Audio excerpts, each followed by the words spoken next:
ceux qui nous suivent sur les réseaux sociaux. On va louer Dieu ensemble. On peut taper des mains.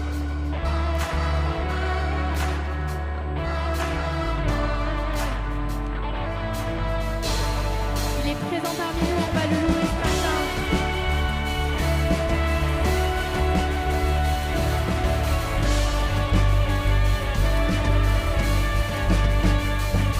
Louons le Dieu qui était, adorons le Dieu qui est, glorifions le Dieu qui sera jamais.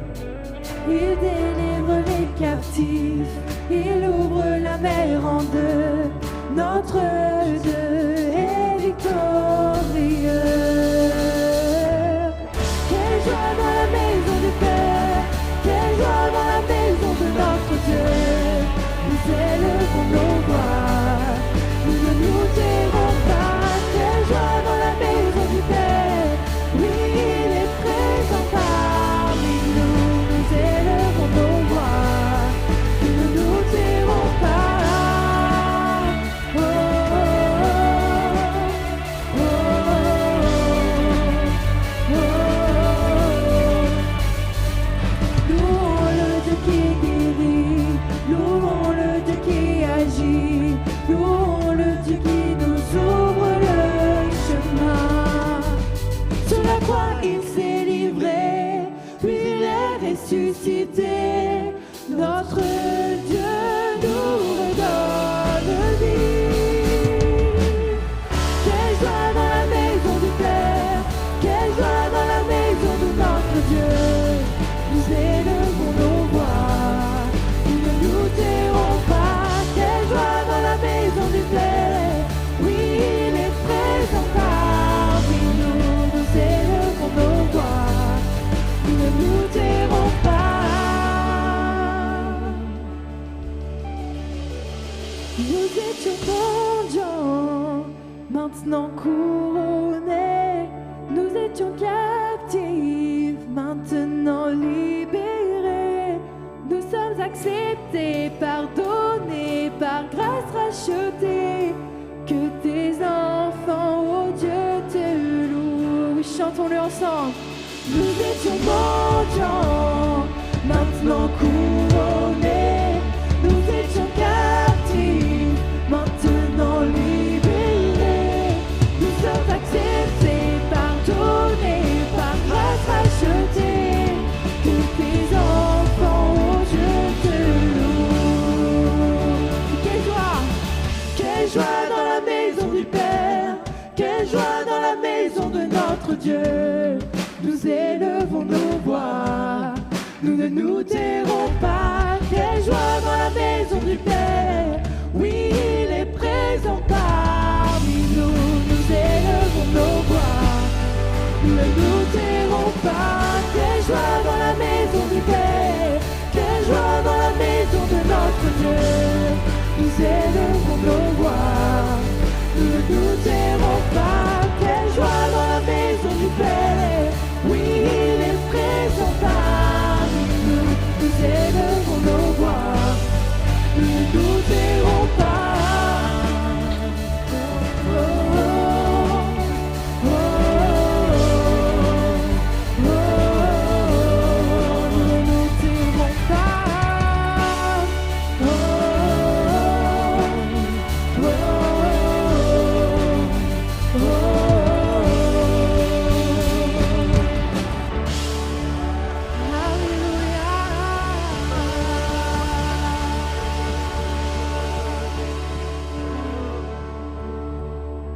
Le nom que nous louons ce matin, c'est le nom de Jésus.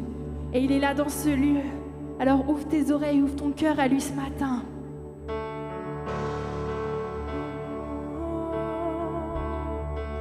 Le roi est dans ce lieu, ses mains percées révèlent son amour. Le roi est dans ce lieu, celui qui chasse la nuit pour toujours. Qui est ce roi? Qui est ce roi?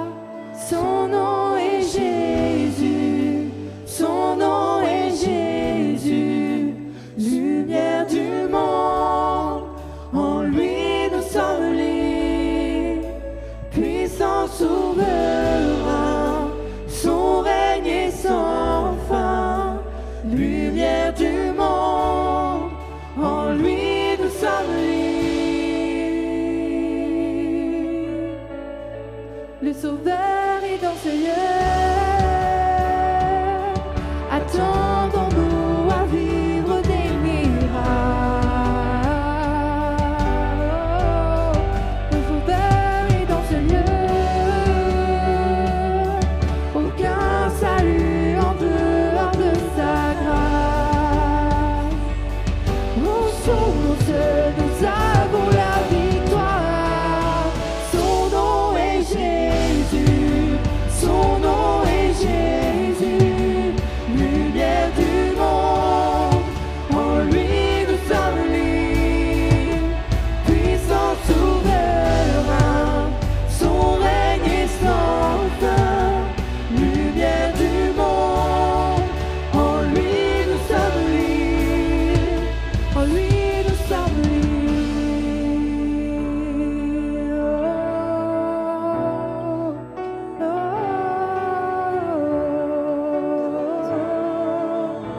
Aucun amour n'est plus puissant, mort pour donner la vie, ressuscité triomphant.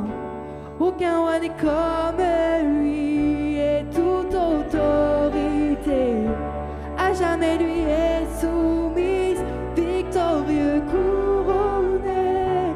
Aucun roi n'est comme lui, aucun amour n'est plus puissant, mort pour donner la vie, ressuscité triomphant.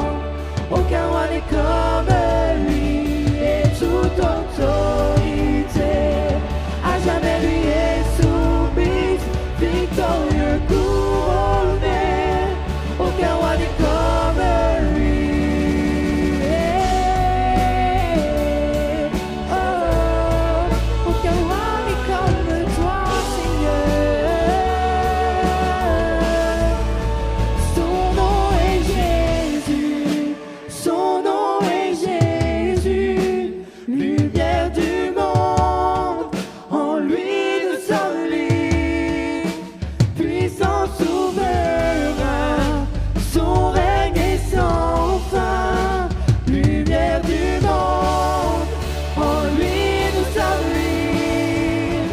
Son nom est Jésus, son nom est Jésus.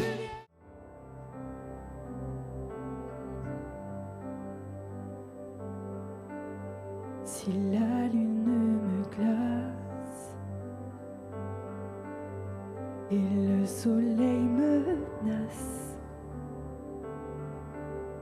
créateur des étoiles, mon secours est en toi.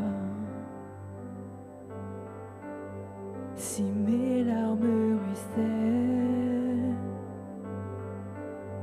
et que mon pas chancelle,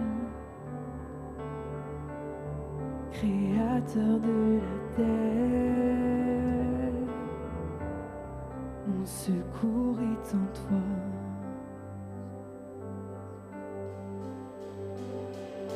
Je lève les yeux vers les hauts sommets. Toi seul est mon Dieu, je proclamerai. Toi seul est ma force, toi seul me restaure, mon secours est en toi.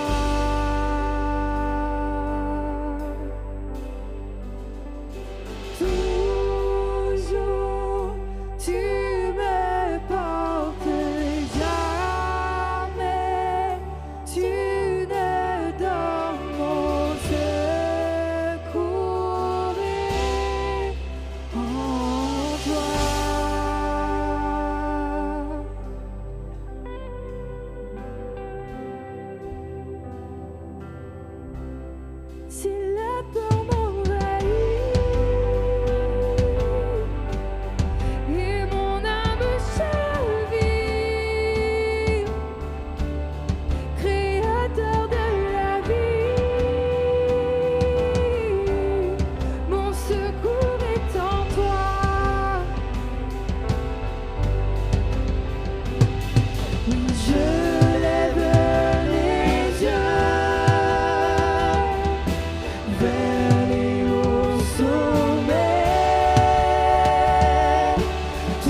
chez vous, bienvenue chez nous. Tous les dimanches, on se retrouve à 10h30 pour notre culte, suivi d'un petit after. Dans pas longtemps, ça va sentir bon d'ailleurs.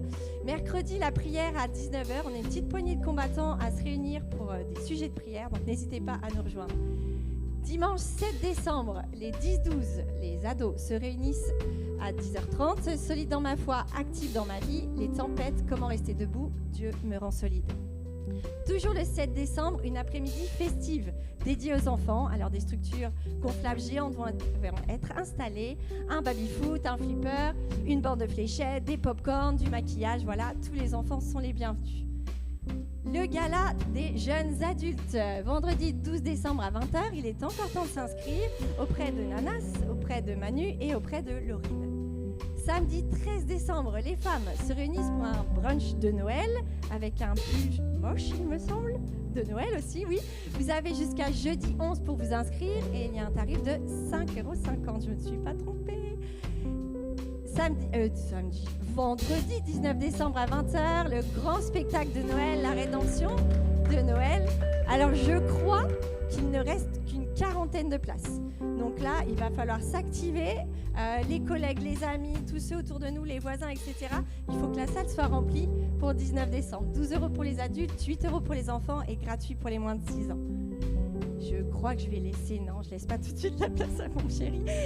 Si vous souhaitez soutenir l'église Vivre Libre, on a les dons qui peuvent être déposés à ma gauche ou à ma droite sur le stage dans les bannettes ou alors par virement bancaire. Et on reste connecté toute la semaine sur Facebook, sur TikTok, sur Insta et puis aussi sur YouTube où vous pouvez retrouver toutes les prédications. Cette fois-ci, je laisse la place à mon cher et tendre, à mon bien-aimé, à Mika pour la suite de Jacadi.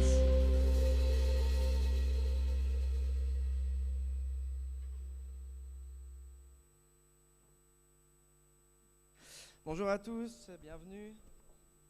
Est-ce qu'on m'entend? Oui, c'est bon. Cette belle lumière de Noël. Hop là. Donc bonjour à tous, pour ceux qui ne me connaissent pas, moi c'est Mika. Donc effectivement, j'ai le privilège d'être marié à Hello depuis 20 ans cette année. Ouais, comme j'ai dit aux jeunes la dernière fois, c'est elle qui a beaucoup de courage. C'est pas moi. D'être marié avec moi. Je vais vous dire quelque chose ce matin que je ne pense pas avoir souvent dit et comme presque un secret. Et je pense que ça va même être difficile à croire pour certains me connaissant. Mais petit, j'étais assez turbulent.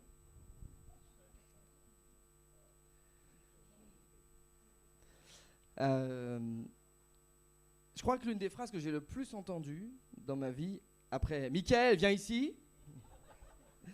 Je crois que mon père est là-haut, il s'en souviendra. C'est sois sage. Sois sage à l'école, sois sage dans les magasins. Alors, un de mes jeux préférés, je ne sais pas si quelqu'un a fait ça, un de mes jeux préférés quand j'allais au magasin avec mes parents, à Carrefour, n'importe, c'était de lâcher la main à ma mère et de partir en courant, me cacher dans les rayons. Mais vraiment, hein, Et jusqu'à ce moment où tu entends dans le micro le petit Mickaël et te demander à l'accueil. Ses parents attendent le petit Mickaël. Et donc, je savais que quand j'allais revenir, ce qui allait plus me frapper, c'était les mains de mon père. Mais au-delà de son visage, d'amour. Ou chez les amis, comme chez mon cousin, où on était avec mes parents plus jeunes, et en repartant, mon oncle a découvert que j'avais dessiné tous les murs de la chambre de mon cousin. J'avais déjà une âme d'artiste à l'époque déjà. Donc vous comprenez pourquoi mes parents me disaient toujours « sois sage hein ». Et donc c'est le thème de mon message aujourd'hui. Jacques a dit « sois sage ». Et je suis content de partager ça parce que c'est vrai que, comme je disais tout à l'heure à la pré-prod, je suis pas quelqu'un qui soit le plus sage, on va dire. Mais en même temps, ça que je pense qu'avec l'humour de Dieu, c'est drôle parce que Dieu parfois fait dire des choses à des gens qui, de base, ne devraient pas pouvoir les dire. Parce que moi, je suis pas quelqu'un qui suis sage dans le sens... là, c'est pas sage dans le sens obéissant, mais dans le sens d'avoir de la sagesse. Depuis deux dimanches, on est dans cette série Jacques a dit. Manu a commencé il y a 15 jours sur, oui 15 jours c'est ça, sur Métaphore en action, cette épître de Jacques qui est tellement, qui est tellement riche en conseils. Momo, la semaine dernière, a parlé de la langue, le pouvoir de la langue, ce petit organe-là qui a la vie et la mort. Et moi, aujourd'hui, ça va être la sagesse. Et l'épître de Jacques, quand on lit cette lettre-là de Jacques, moi, c'est vraiment une de mes préférées parce que c'est un manuel pratique. Si tu veux savoir comment être un disciple, tu lis l'épître de Jacques parce qu'il a voulu, ce gars-là, cet apôtre-là, qui était le demi-frère de Jésus, semble-t-il, écrire un manuel pratique du disciple. Comment est-ce qu'on doit être, qu'on doit être notre vie. Sur les 108 versets que compose son épître, il y en a plus de 50, la moitié, sont des impératifs. On l'a vu déjà avec Manu, on l'a vu avec Momo. Des impératifs de, si tu veux savoir comment être un chrétien, fais ça. Mettre en pratique la parole, attention à comment vous parlez. La foi, la sanctification, l'argent, les relations, l'accueil, l'humilité, la patience, les épreuves, Fred en parlera la semaine prochaine, et la sagesse. Parce que quand Jacques il écrit sa lettre, on est au 1er siècle, c'est l'une des plus anciennes lettres. L'épître de Jacques est si ce n'est la plus ancienne, à peu près vers 50 après Jésus-Christ. Et quand il écrit donc cette lettre-là, on est dans le monde des philosophes. L'Empire romain à cette époque-là domine le monde et les Grecs sont les pères de la philosophie. Et donc avec tous les courants de pensée, toutes les influences qu'il pouvait y avoir à cette époque-là. Et donc dans le 1er siècle, la philosophie et ses différentes écoles de pensée façonnent la vie des gens. Elles façonnaient la vie quotidienne. Juste un exemple, le stoïcisme, qui était une des philosophies, en gros, pour résumer, disait « dépends seulement de toi-même ». Ne cherche pas auprès des autres, mais dépends seulement de toi-même. Ça, c'est le stoïcisme. Les épicuriens, l'épicurisme disait « cherche ton plaisir, ta tranquillité d'abord ». Le cynisme disait « rejette l'autorité, fais ce que tu veux ».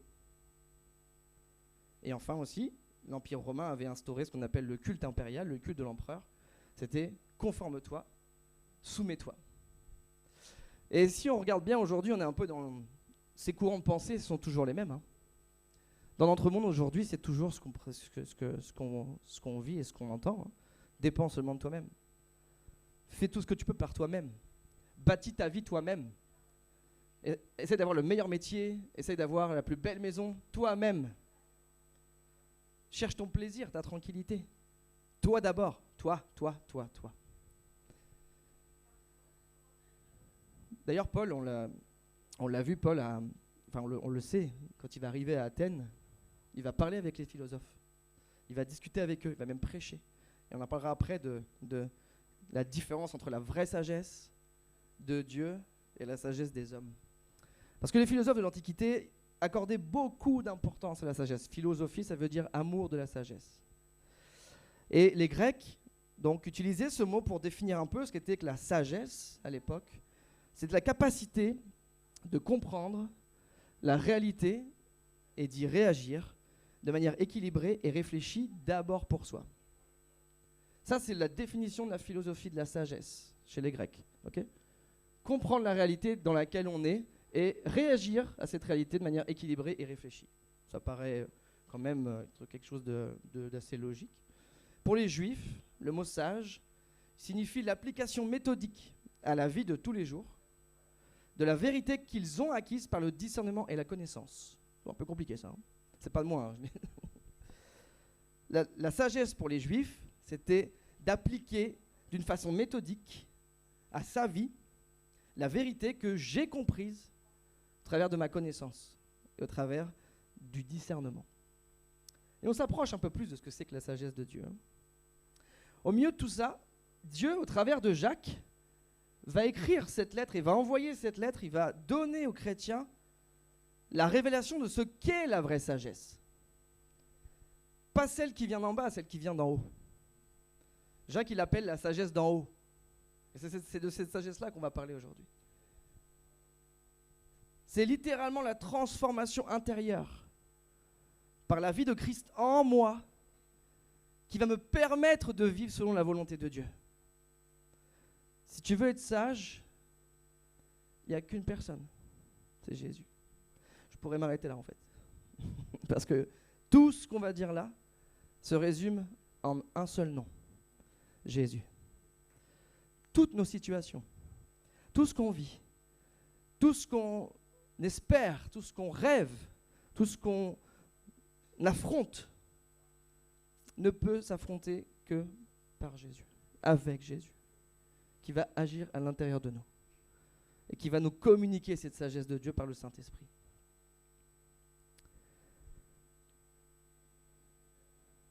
Mon premier point, c'est que la sagesse, elle commence par l'humilité. Ça paraît étonnant, puisque les sages se vantant d'être sages. La sagesse que Dieu propose, elle est d'abord dans l'humilité. Si on peut lire ensemble Jacques 1, verset 5, et il va commencer volontairement sa lettre par cette phrase-là, Jacques. Il va dire, si quelqu'un manque de sagesse, qu'il la demande à Dieu, qui donne à tous simplement et sans reproche. Il commence par une punchline, Jacques, dans sa lettre-là. Il dit, si tu manques, tu veux savoir si tu manques de sagesse, bah, tu as juste à la demander à Dieu, qui va te la donner, en plus sans reproche. Parce que, contrairement à tout ce que peuvent dire les philosophes qui vont développer qu'il faut avoir de la réflexion, qu'il faut avoir de la connaissance, qu'il faut être intelligent, de la culture, etc., Jacques dit, on n'en a pas de la sagesse. La vraie sagesse, on n'en a pas. C'est pas de la discipline, c'est pas de la méthode, des techniques, mais c'est ce qui va descendre d'en haut. C'est ce qui va dépendre de Dieu. Et en fait, le vrai chemin qui va commencer par, qui va nous emmener dans la sagesse, c'est commencer par dire que j'en ai pas assez. En gros, si je veux être sage, je dois comprendre que je ne suis pas sage. Billy Graham, l'évangéliste, disait ça. Dieu ne peut pas remplir une coupe qui se considère déjà pleine. C'est juste simple. Dieu ne peut pas remplir une coupe qui se considère déjà pleine. Et donc Jacques tout simplement dit, si tu manques de sagesse, demande à Dieu. Et vous savez le livre des Proverbes, qui a été écrit en grande partie par Salomon, le roi Salomon, qui justement, lui, a demandé une chose, vous vous rappelez ? Dieu lui donne un rêve, il succède à son père David, et Dieu lui donne un rêve, en tout cas il lui parle dans son rêve et dit, qu'est-ce que tu veux ? Je peux te donner la richesse. Tu seras plus riche que n'importe quel roi sur la terre. Je peux te donner la victoire sur tous tes ennemis. Ou la sagesse. Et Salomon va dire, moi je veux la sagesse. Pourquoi ? Pour guider ton peuple. La chose que Salomon a demandé, c'était de recevoir la sagesse de Dieu, pas pour lui. Et c'est ça qui est fondamental. C'est que la sagesse, elle n'est pas pour nous. La sagesse que Dieu veut nous proposer, elle n'est pas pour nous, pour nous instruire, pour nous faire devenir meilleurs dans notre compréhension des choses. La sagesse de Dieu doit nous servir à nous aider les uns les autres, à bâtir l'Église. Dans nos relations, je vais en parler tout à l'heure, dans nos réactions. Et ça me concerne moi surtout. Nos réactions, nos relations. Et Dieu lui a donné la sagesse. Et en plus l'argent, enfin l'or, et en plus la victoire sur ses ennemis. Salomon dit dans Proverbe 3, verset 7, « Ne sois pas sage à tes propres yeux. » Littéralement dans l'hébreu, être sage à ses propres yeux, ça veut dire la sagesse que j'ai acquise par mes facultés mentales. Salomon déjà, et parce que la Bible ne se contredit pas, la Bible se complète, Salomon déjà disait, si tu veux être sage, ce n'est pas par tes facultés mentales. Puisqu'on est malheureusement inégaux là-dessus. Quand quelqu'un comme Fred peut te donner toutes les capitales du monde, n'importe quelle capitale du monde. La dernière fois j'ai essayé de le piéger, ça ne marchait pas. Même le plus petit pays, on l'a fait la dernière fois, il l'a trouvé. On est bien inégaux par rapport à ça. Hein. Par rapport à l'intelligence, je parle. Mais par rapport à la sagesse, pourquoi ? Est-ce que j'ai dit une bêtise ? J'ai connu un jeune dans une autre église qui, comment dire ça ? t'es pas très intelligent. Non mais c'est pas pas une vanne. Malheureusement c'est la réalité. T'es pas très intelligent. Par contre, donc quand il s'éloignait, c'était très flagrant. Quand il s'éloignait de Dieu, même dans ses raisonnements, il était stupide. C'est-à-dire qu'il avait des raisonnements, puis des actions, du coup, qui étaient complètement stupides. Mais dès qu'il revenait à Dieu, dès qu'il se rapprochait de Dieu, il retrouvait une intelligence. Je ne sais pas comment expliquer, mais parce que, enfin si, c'est le Saint-Esprit qui fait ça. C'est-à-dire qu'il retrouvait de la compréhension. Il devenait intelligent. Et c'était très flagrant. On savait du coup quand il était bien ou pas, parce que dès qu'il allait mal, qu'il s'éloignait de Dieu, il redevenait stupide. Voilà, bon, mais c'était tellement flagrant. Et aujourd'hui, ce gars, il sert Dieu. Et parce que c'est pas de l'intelligence, hein, c'est de la sagesse. La sagesse de Dieu n'est pas de l'intelligence, hein, c'est pas de l'intellect, c'est pas des facultés mentales. C'est ce qui vient de lui, à travers du Saint-Esprit. Et l'homme, la femme, hein, qui sait reconnaître que il ou elle manque d'intelligence, de sagesse, devient enseignable. C'est la fameuse douceur de la sagesse dont Jacques parle dans cet épître. Littéralement, c'est une disposition d'esprit. Je me dispose à ce que Dieu m'enseigne. La bonne manière de vivre. En fait, pourquoi la sagesse? Je l'ai dit tout à l'heure, c'est à la fois pour moi, pour que j'ai la bonne manière de vivre, selon ce que Dieu veut, mais aussi pour l'autre, pour mon frère, ma sœur, pour ma famille, mes enfants. Et l'humilité, elle devient donc plus qu'une attitude intérieure, hein, c'est un fondement moral. Parce qu'en fait, on ne peut être vrai que lorsqu'on n'a plus besoin d'impressionner. J'ai noté ça. Naturellement, on veut impressionner par notre intelligence, quand on en a. Mais la sagesse de Dieu, elle vient quand tu n'as plus besoin d'impressionner, mais d'être vrai avec qui tu es. L'humilité, c'est le canal par lequel la sagesse de Dieu va couler dans ta vie, dans ma vie. Et quand elle descend dans mon cœur, il y a quelque chose de profond qui peut grandir. C'est l'authenticité. L'une ne va pas sans l'autre. Si tu veux être sage, tu dois être authentique. La sagesse, la vraie sagesse, celle qui vient de Dieu, elle se vit dans l'authenticité. À propos de celui qui est sage, puisque, encore une fois, hein, Jacques parle à des juifs aussi nouvellement convertis. Et donc, les juifs ont cet amour de la sagesse. Les rabbins passent leur vie à étudier la Torah et à discuter de la Torah. Et donc, Jacques dit, parce qu'il est assez punch pour l'époque, hein, évidemment, ça pourrait être un Seb Bunel, Jacques, de l'époque, niveau de ses punch. Il dit, celui qui se dit sage, ok, qu'il donne la preuve par sa bonne conduite. Parce que un vrai pasteur, il ne transige pas. Quand il dit une chose, ok, tu crois que tu es sage? Enfin, tu dis que tu es sage? Montre-le. Et c'est exactement ça, en fait. Il ne dit pas par des beaux discours, par même une façon de faire, mais une bonne doctrine, mais ta manière de vivre. Et ça, l'avantage, c'est qu'on ne peut pas tricher avec ça.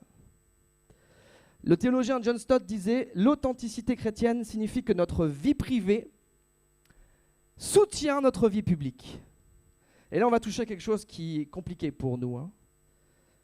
Par exemple, je me le dis à moi, j'ai noté pour moi-même, ce que tu es sur la scène ici, ce que je suis là quand je parle, doit être la même chose que quand je suis avec mes enfants et ma femme à la maison. Ce que je suis ici quand je chante, ce que je proclame quand je chante, doit être la même chose quand je suis à la maison avec mes enfants. Ou le lundi matin au café avec les collègues.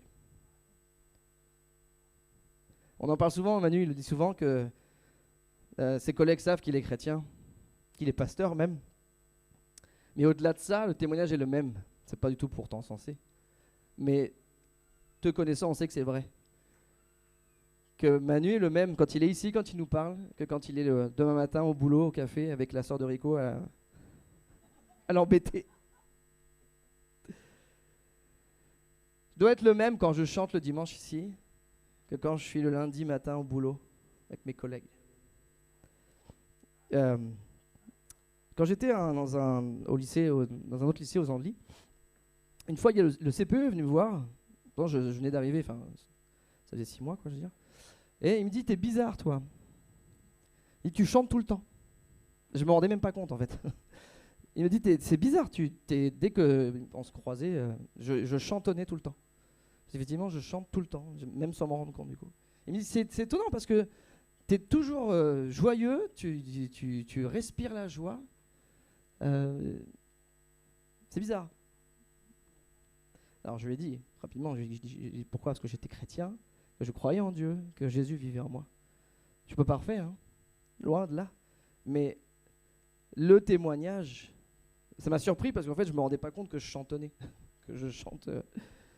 Et le témoignage, c'est hey, ce que tu es parle mieux que ce que tu dis. Ce qu'on est, la vraie sagesse, c'est pas ce que je sais, mais ce que je vais montrer et être. Jacques n'a aucun problème avec les chrétiens imparfaits. Parce que, grande nouvelle, les amis, on est imparfaits. Peut-être que certains ici se croyaient parfaits. Nous sommes imparfaits. Et Jacques n'a aucun problème avec ça. En tant que pasteur de l'église, il n'a aucun problème avec des chrétiens imparfaits. Parce qu'il l'est lui aussi, il le sait, et nous sommes imparfaits. Il a un problème par contre. Il va dénoncer l'hypocrisie de ceux qui jouent un rôle dans l'église. Ceux qui se disent sages par un comportement, une attitude, mais qui en fait portent un masque. La vraie sagesse ne consiste pas à paraître spirituel. Et ce que je dis là, je le dis pour moi. Hein. La vraie sagesse, c'est pas de paraître spirituel, en faisant attention à ce que je fais, à ce que je dis.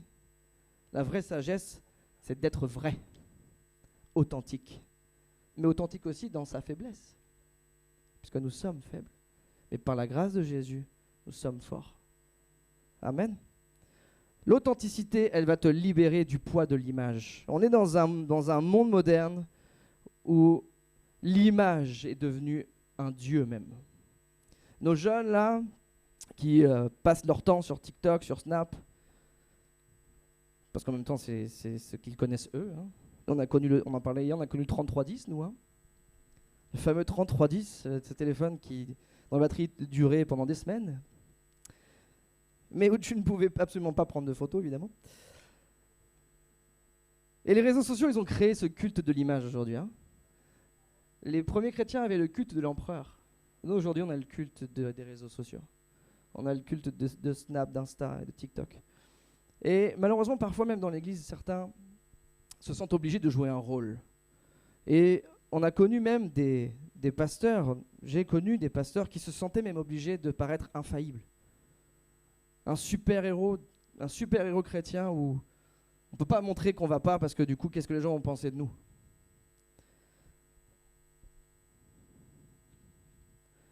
Si l'authenticité m'assure l'approbation de Dieu, j'ai noté cette phrase. L'authenticité, l'humilité vont m'assurer que Dieu m'approuve dans ma démarche. Mes réactions vont en démontrer la profondeur. Et là, on va toucher à quelque chose qui, moi, me touche personnellement, les réactions. La sagesse se reflète dans mes réactions. Donc, je vais vous mettre tout de suite à l'aise, j'en manque.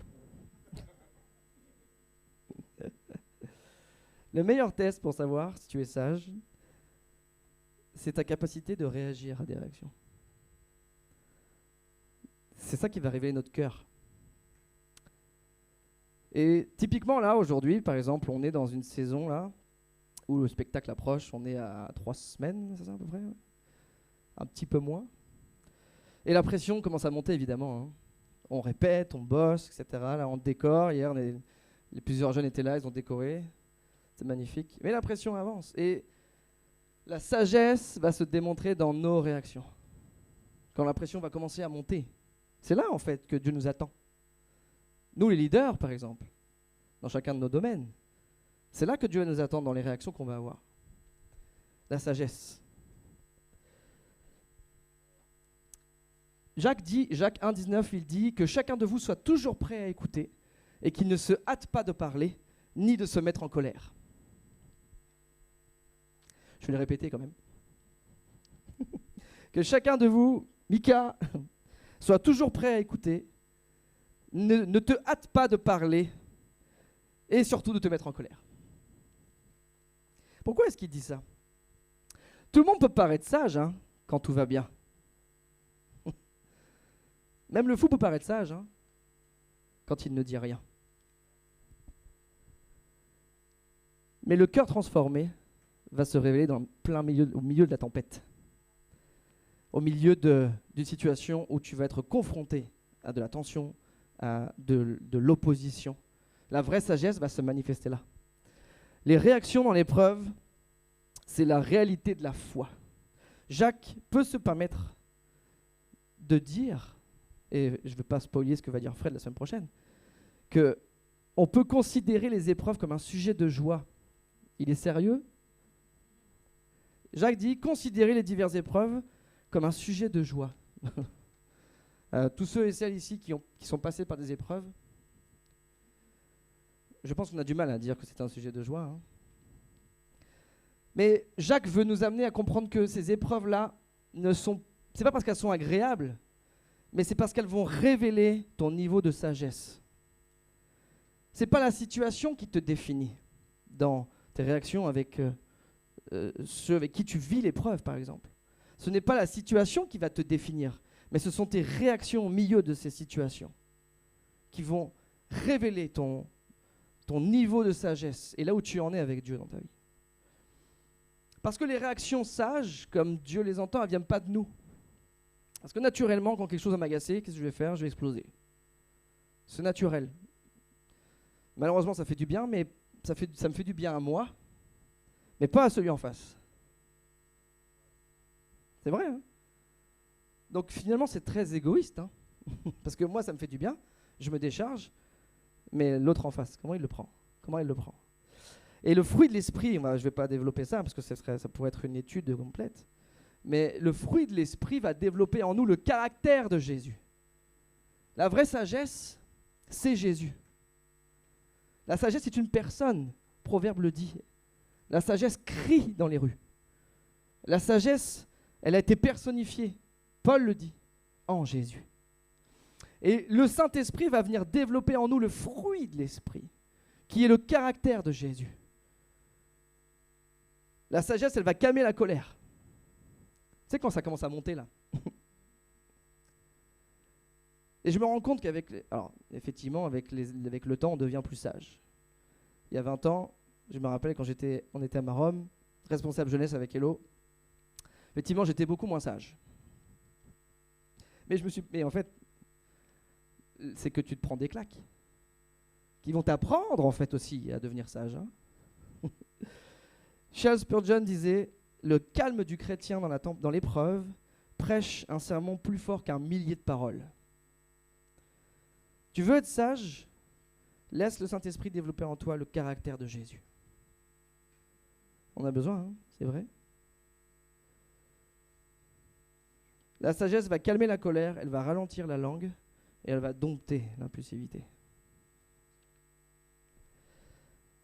Et c'est vrai que pour ma part, et je le dis avec honte puisque ça m'arrive encore, j'ai souvent réagi. Cette réaction d'impulsivité quand quelque chose me déplaît dans ma relation avec un ami, une amie, avec ma femme même, dans l'église, dans mon service.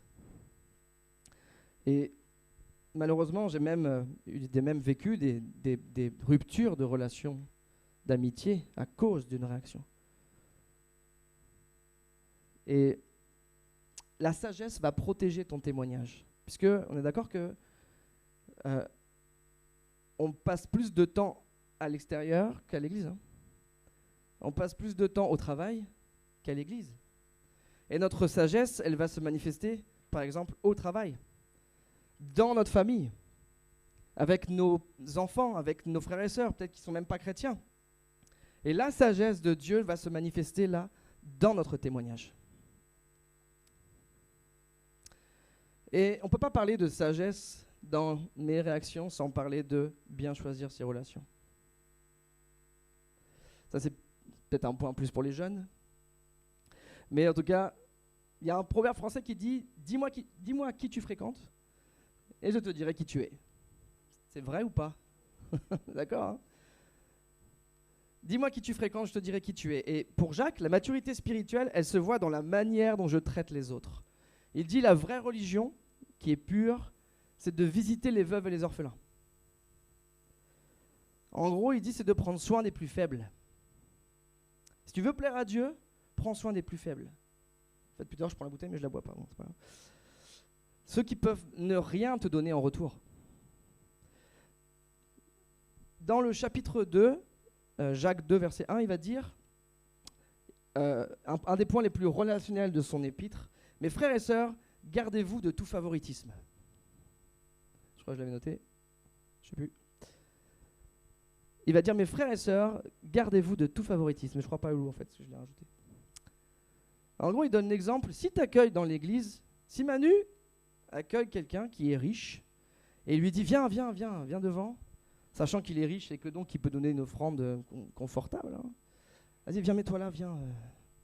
Et que quelqu'un de pauvre entre dans l'église, et je sais qu'il ne le fera pas en plus, mais que quelqu'un de pauvre entre dans l'église et demande toi, va là-bas, mets-toi au fond, là-bas, avec les ados. Est-ce que c'est de la sagesse? Non, on est d'accord que non. Mais des chrétiens faisaient ça dans l'église. Et la sagesse va t'amener à choisir tes relations, mais elle va refuser les relations qui sont fondées sur l'apparence, l'intérêt ou même la position sociale. Aimer par intérêt. Ça n'est pas du tout la sagesse que Dieu demande. Mais la réalité, c'est qu'on va devenir comme ceux qui nous entourent. Hein. Dis-moi qui tu es, je te dirai dis-moi qui tu fréquentes, je te dirai qui tu es. On va devenir comme ceux de qui on s'entoure. Et la sagesse, c'est justement de choisir qui t'influence.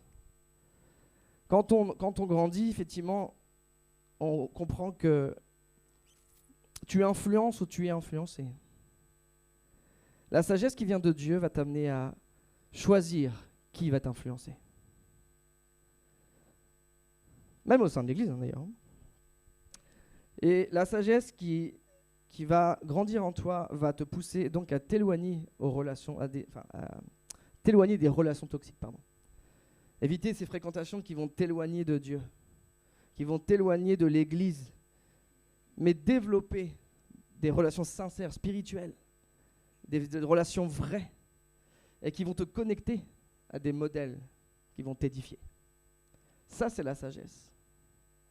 La sagesse, elle te fait choisir tes relations parce qu'elles vont façonner ta vie.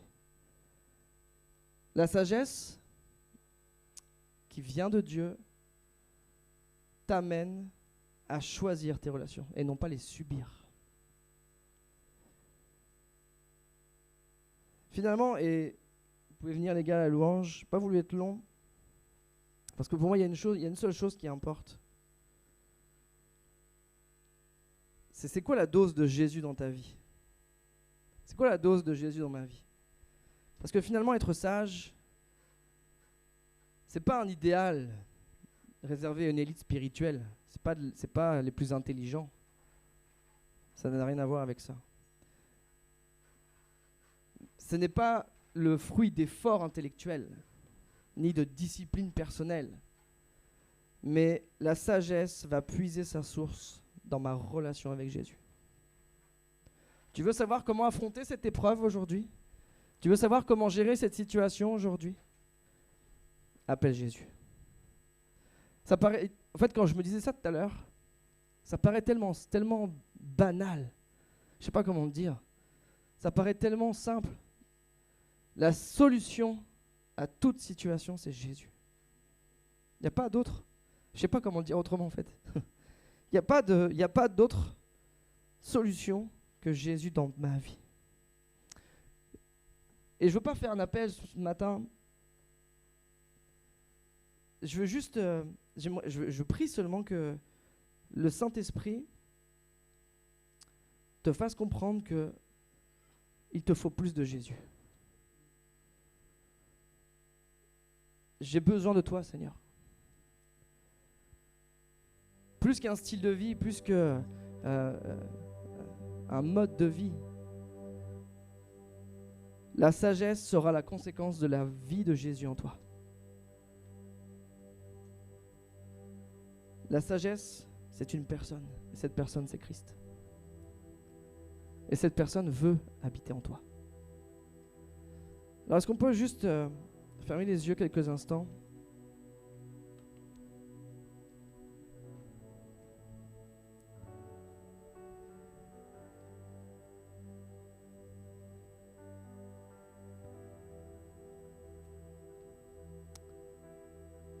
La Bible dit qu'il n'y a aucun autre nom par lequel on pourrait être sauvé que le nom de Jésus. Un enfant peut le comprendre.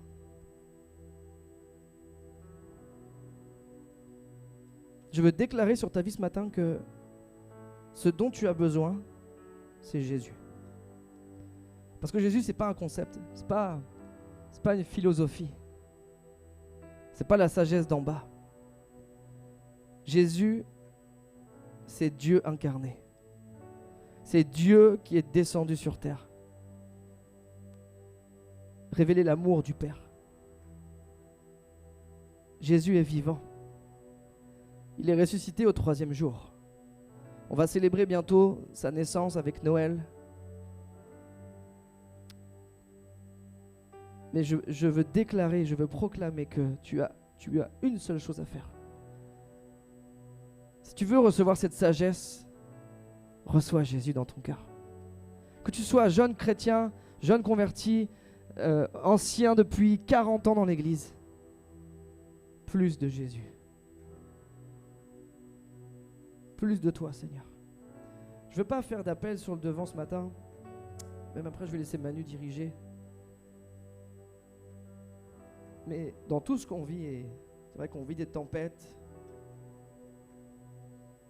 la seule chose qui va être une encre pour notre âme, c'est Jésus. C'est lui le rocher des siècles.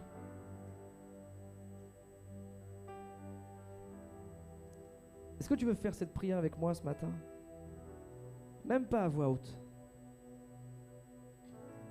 Dire Seigneur, ça fait tellement longtemps que je me débat tout seul, toute seule. Je ne sais plus comment faire. J'ai besoin de toi, Jésus.